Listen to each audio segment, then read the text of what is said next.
আমরা জানি বর্তমান প্রেক্ষাপট, গত কয়েকদিন আগে বিমান বিধ্বস্ত হয়ে পাইলট সহ প্রায় 70-80 জন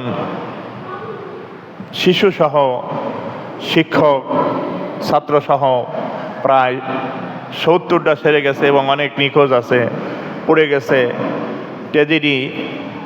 এই মৃত্যুর আগ মুহূর্ত পর্যন্ত কেউ ভাবে নাই যে তাদের মৃত্যু হবে। প্লেন দুর্ঘটনা হলে আমরা জানি যে প্লেনের যাত্রী মারা যায়, কিন্তু প্লেন বিধ্বস্ত হয়ে একটা স্কুলের যাত্রী, স্কুলের ছাত্ররা, কোমলমতি শিশু, তাদের ভবিষ্যৎ, কেউ ডাক্তার হবে, পাইলট হবে, কেউ ইঞ্জিনিয়ার হবে, কেউ দেশের প্রেসিডেন্ট হবে, আগামী দিন জাতি গড়বে, এরকম স্বপ্ন তাদের ছিল। পাইলটের স্বপ্ন ছিল তিনি যে একজন বিখ্যাত এবং দক্ষ পাইলট হওয়ার চিন্তাধারা ছিল। কিন্তু আল্লাহ রাব্বুল আলামিন বলেন যে যখন ইযা জা আজালুহুম লা ইস্তাখিরুনা সাআতাও ওয়া লা ইস্তাকদিমুন, মৃত্যু যখন আসবে, এত টাইম হবে, তোমার জন্য এক বিন্দু মাত্র, এক সেকেন্ড তোমার জন্য দেরি করা হবে না, এক বিন্দু মাত্র তোমার জন্য দেরি করা হবে না। কিন্তু এই মৃত্যুটা তোমার জন্য, একজন মুমিন বান্দার জন্য মৃত্যুটা হলো হাদিয়া, তোহফা। বলেন সুবহানাল্লাহ। আল্লাহ রাব্বুল আলামিন বলেন কুল্লু নাফসিন যায়িকাতুল মাউত। আমি আল্লাহ রাব্বুল আলামিন যার ভিতরে প্রাণ শক্তি দিলাম, যত প্রাণীর শক্তি দিলাম, আমি মানুষ থেকে শুরু করে আশরাফুল মাখলুকাত থেকে শুরু করে যত প্রাণ আমি সৃষ্টি করেছি, প্রত্যেক প্রাণকে একবার মৃত্যুর স্বাদ এবং আস্বাদিত হতে হবে, এটা আল্লাহ তাআলা আগে জানিয়ে দিলেন। বলেন সুবহানাল্লাহ।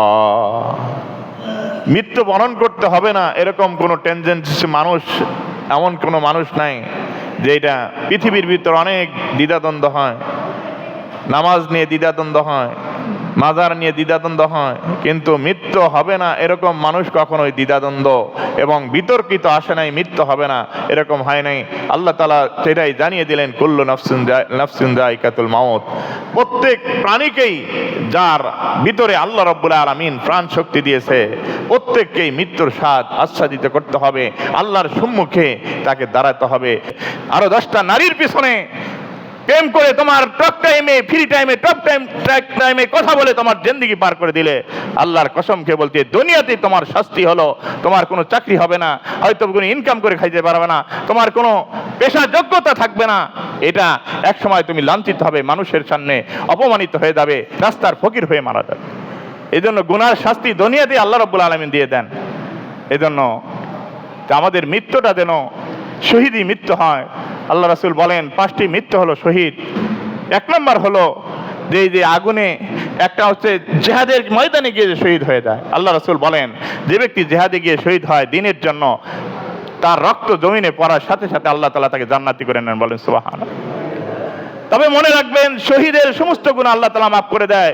কোন ব্যক্তিকে যদি কেউ জুলুম করে যায়, কোন ব্যক্তি যদি কার নিকট পাওনা থাকে, টাকা পয়সা পাওনা থাকে, এই গুনাহ বাদ দিয়ে সমস্ত গুনাহ মাফ করে দেন। বলেন সুবহানাল্লাহ।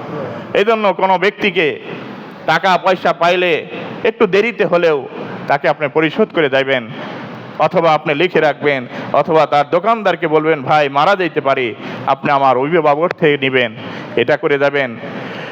সাহাবায়ে কেরামদের জিন্দেগি ছিল, তিনি লিখে রাখতেন, যারা মারা গেছে তার বালিশের তল থেকে চিরকুট লেখা আছে যে অমুক ব্যক্তি আমার নিকট পাওনা আছে, এটা পরিশোধ করার পরে আমাকে মাটি দেবে, এটা পরিশোধ করার পরে আমাকে মাটি দেবে।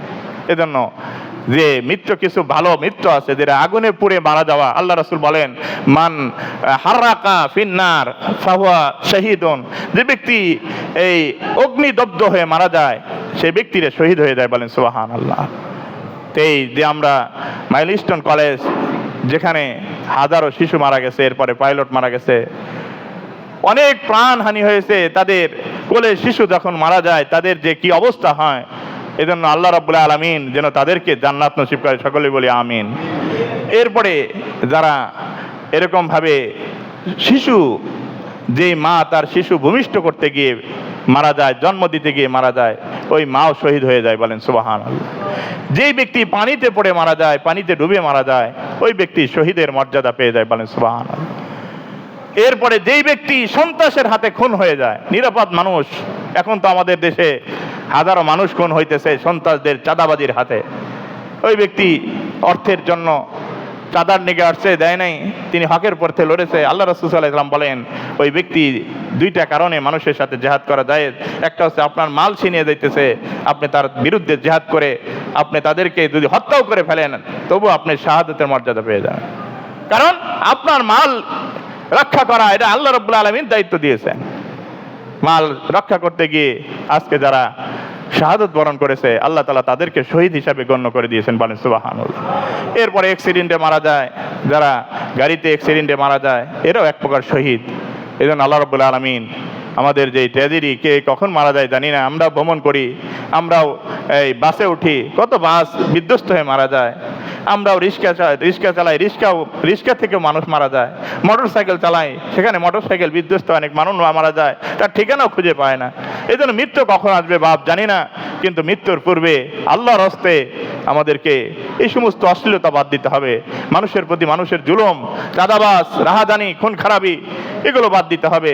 এরপরে আমাদের অশ্লীলতার জিনিস দেখা থেকে আমাদের চক্ষুকে হেফাজত করতে হবে। আল্লাহ তাআলা আমাদের সকলকে তৌফিক দান করে, সকলেই বলি আমিন।